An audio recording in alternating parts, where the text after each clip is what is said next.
desperately need to talk about knife crime. On Monday, two 12-year-old boys were jailed for murdering Sean C. Sahai with a 16-inch machete, making them Britain's youngest killers since the James Bulger case.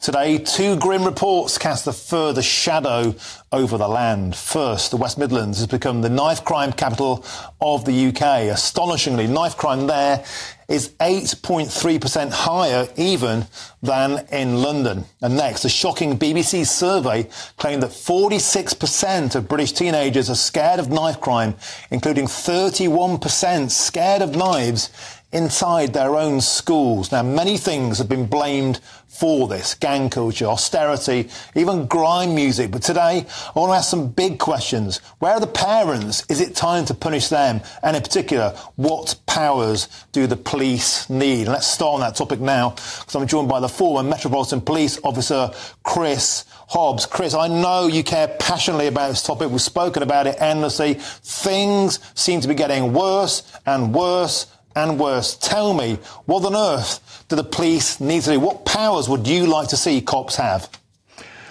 I think basically part of the thing we want to see is a change in attitude in terms of stop and search. It's one tool, and there's a lot behind knife crime, and stop and search isn't a panacea, but it is a deterrent, and it does take, in London, something like 300 to 400 weapons off the streets every month. Now, apparently, we've heard from the Met that stop and search has been reduced, or police officers are stepping away from stop and search, because if a stop and search goes wrong, if the person being stop and search resists and it has to be done by force, then there's all hell to pay in terms of inquiries, investigations, the IOPC, and their jobs are on the line, and maybe even imprisonment. So that's an issue in London. It's certainly an issue in the West Midlands. It's also a massive issue across the country. We're seeing a frightening explosion in knife crime, and it's not just in the big cities. But of course, the Met before have previously launched campaigns against knife crime. Operation Blunt some years ago curbed it. Now, of course, we've got the added problem, the massive problem of social media. And the issues that causes, linked to drill music, for example, the gang culture that we see in London and in the West Midlands, and the fact that a lot of these gang leaders, these drill music artists who also engage in violence, are seen as role models, as heroes. Everyone in a particular school, for example, and you've just mentioned schools, will know all about their local gangs. They will know who the gang leaders are. And some of those kids will worship those gang leaders. They're almost, in a perverse way, the wrong sort of role models. Many of them are dead. A lot of them are in prison. But this issue around gang culture really is spawning this massive increase that we're seeing at the moment. OK, Chris, I want to put a picture on the screen now, and it's a picture of one of the 12-year-old lads that killed Sean C. Sahai. Can we get it on the screen, please? This is the picture. Look, he's got a 16-inch machete. This is the boy that was guilty of that murder. A machete you can see strapped to his body there. Like, it goes inside his jogging bottoms. It's right up almost to his throat. A machete as long as his torso.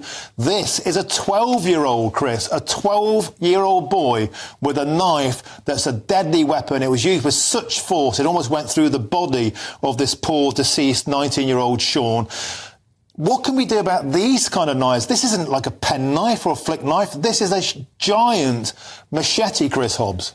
Yeah, yes, it is. It's absolutely horrendous, isn't it? And no matter what laws we introduce, if you want to get hold of one of these horrendous implements, you can. It's not difficult to do online. Or you can basically go through someone who's a little bit older, a little bit wiser, a little bit more savvy than you are, someone maybe higher up the gang hierarchy, and you can get them. What you need really is a deterrent to make sure that when people take these knives out onto the streets, then the odds are they are going to be stopped. Now, at the moment, there's some talk, isn't there, about a new instrument that will be able to stop or spot knives underneath people's clothing before there's any stop and search. Perhaps we do need to invest in new technology. But at the moment, there are issues around parenting. Some of these estates where the gangs rule, let's make no mistake about it, you have got poverty and deprivation. And that's what the gangs feed off, and that's where they get their recruits, and that's where they get the youngsters of 12, 11, 10 who hero worship the gang leaders. And they are not the sort of role models that we want to see, but the good role models, maybe that used to exist in youth clubs when we had them, for example, all that has gone in the cuts. Community policing has massively suffered in the cuts. And we're now hearing this ludicrous claim, aren't we? The extra police the government have found and are going to find. They've, in a way, they presented the police with a poison chalice in the first place. But now it's a massive problem, and it really needs everyone to start singing from the same hymn sheet. Not activists who are saying racist police are bad, stop and search is evil, scrap stop and search. God forbid if we scrap stop and search for a month or 6 months and had a virtual moratorium on it. Ask yourself, or these activists should ask themselves, where would we be then?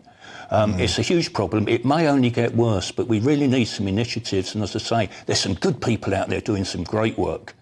But the police... certainly is. Chris Hobbs, we have to leave it there, and we're going to speak to some of those people later in the show. In particular, I'm going to be asking them, how do we stop kids carrying knives in the first place? And is it time to start punishing the parents? The parents of that 12-year-old boy apparently let him out to all hours. The police were always around. The neighbours had to put barbed wire up. Where were the parents in all of this? Chris Hobbs, former Met police officer, thank you very much for joining us on today's show and giving us your illustrious expert opinion.